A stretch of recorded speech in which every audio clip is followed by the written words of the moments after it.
शायद ही कोई ऐसा बचा होगा जो कोविड से इफेक्टेड ना हुआ हो, कोविड पॉजिटिव ना आया हो।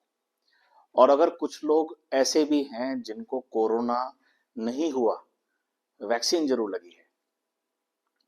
तो पोस्ट कोविड एरा, कोरोना के बाद, कोरोना की महामारी के बाद जो ये टाइम है, इसने हमें कुछ बहुत महत्वपूर्ण चीजों के बारे में बताया है। आमतौर पे हम ये चीजें रोज डे टू डे प्रैक्टिस में देखते हैं, क्लिनिकल प्रैक्टिस में देखते हैं। तो कोरोना ने हमें क्या सिखाया, मैं आपको वो बताता हूं।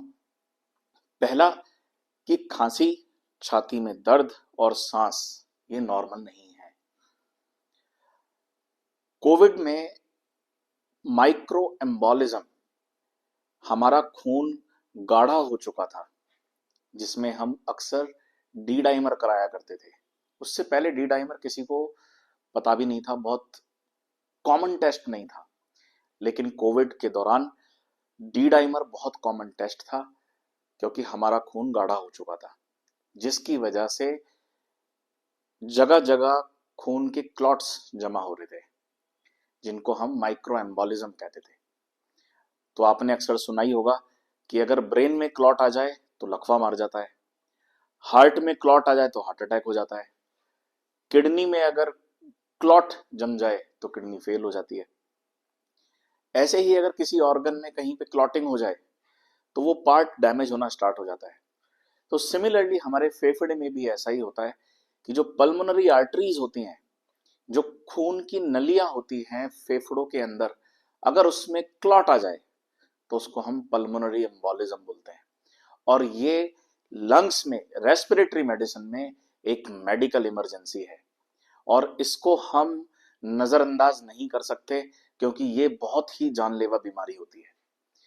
तो ऐसा ही एग्जाम्पल हमारे सामने ओपीडी में पेशेंट आए, 34 ईयर ओल्ड मेल थे।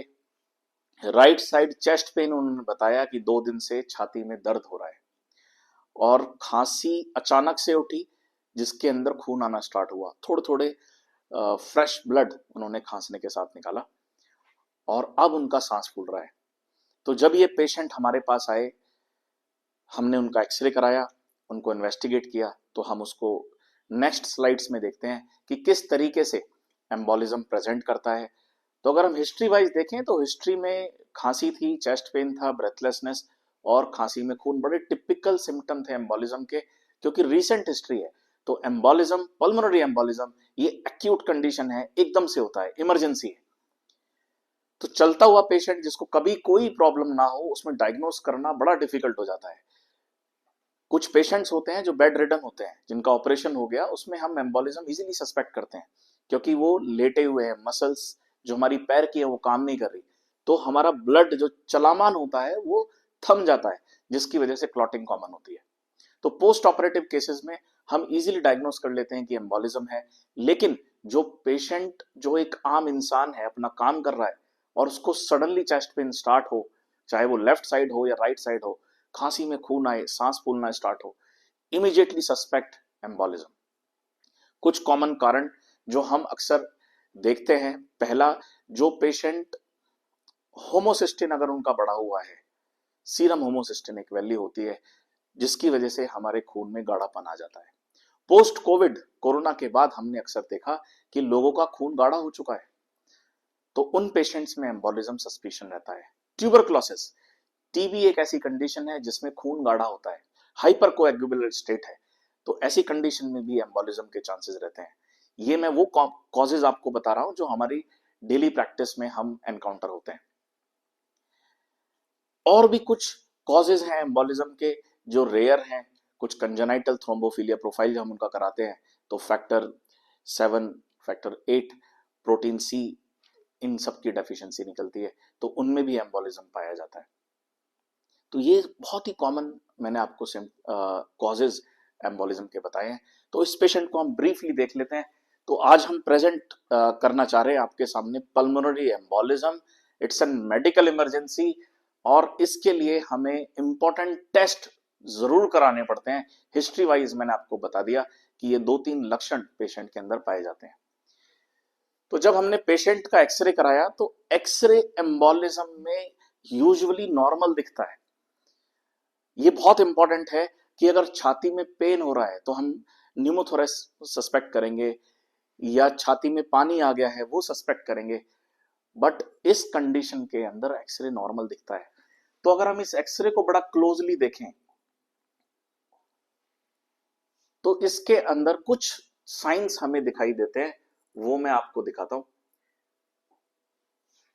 आसान नहीं होता ऐसे साइंस पकड़ना।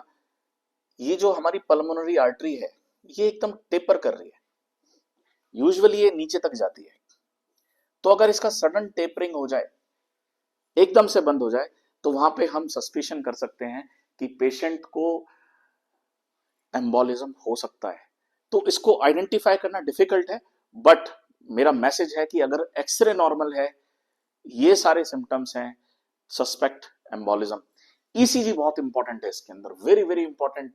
और ये पेशेंट का ईसीजी था, बहुत ही स्पॉट डायग्नोसिस होता है।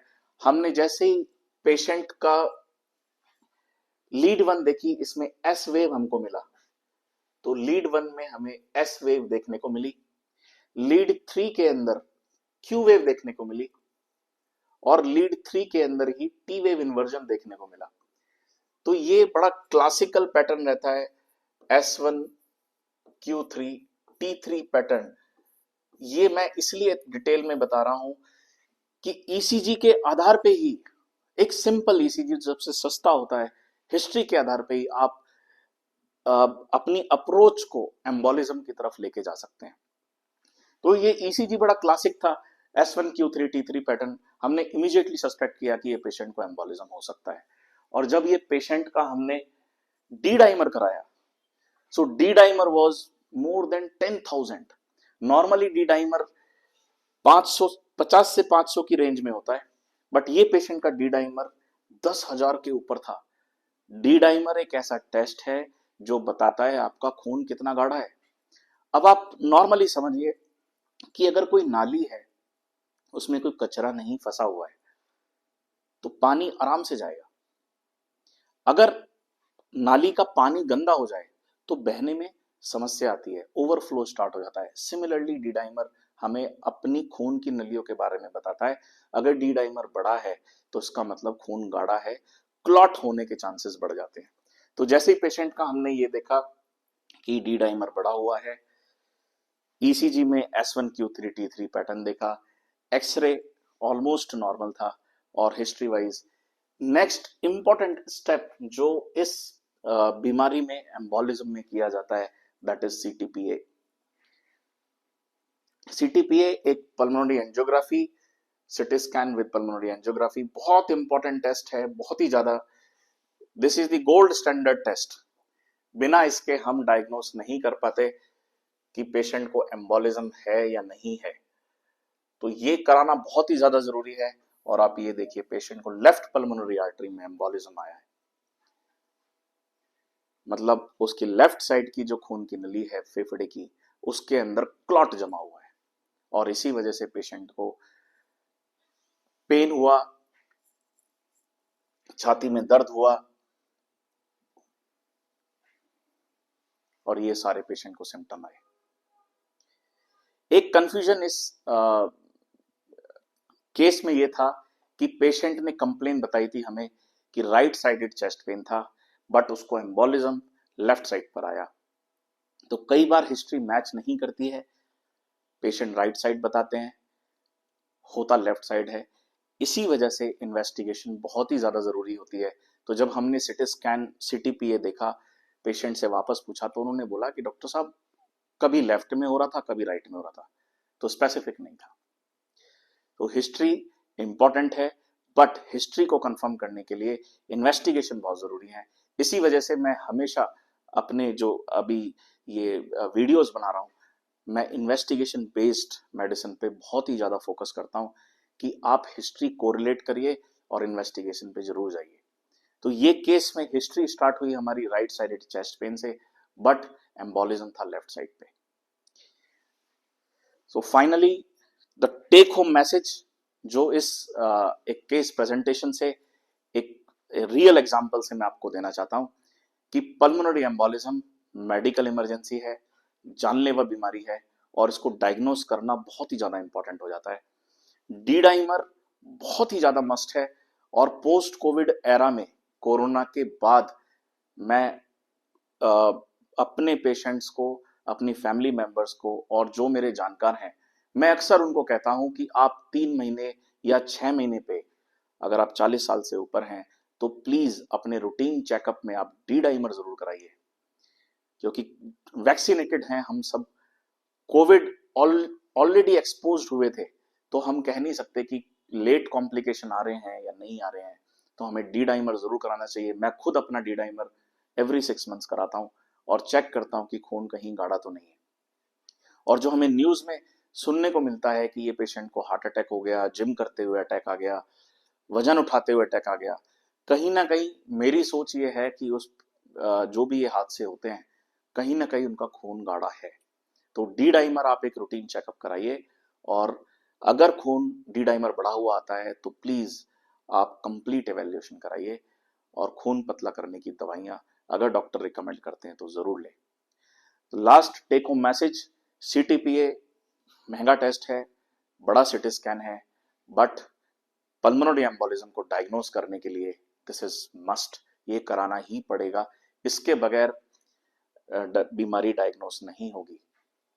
इसके बाद और भी टेस्ट होते हैं, सीरम होमोसिस्टिन हमें कराना पड़ता है, थ्रोम्बोफिलिया प्रोफाइल हमें कराना पड़ता है, और भी कुछ इन्वेस्टिगेशंस हमें कराने पड़ते हैं, क्योंकि इस बीमारी के अंदर लंबे टाइम के लिए खून पतला करने की दवाइयां चलती हैं। तो फाइनली मैं बस यही कहना चाहता हूं, एम्बोलिज्म को जल्दी से जल्दी पकड़िए, ये एक मेडिकल रेस्पिरेटरी इमरजेंसी है। Thank you so much. मैं doctor Harendra Kumar, lung super speciality hospital, Meerut और पल्मो क्रांति में हम और भी आगे आपको वीडियोस बनाते रहेंगे और आम जनता को जागरूक करते रहेंगे रेस्पिरेटरी प्रॉब्लम से। Thank you.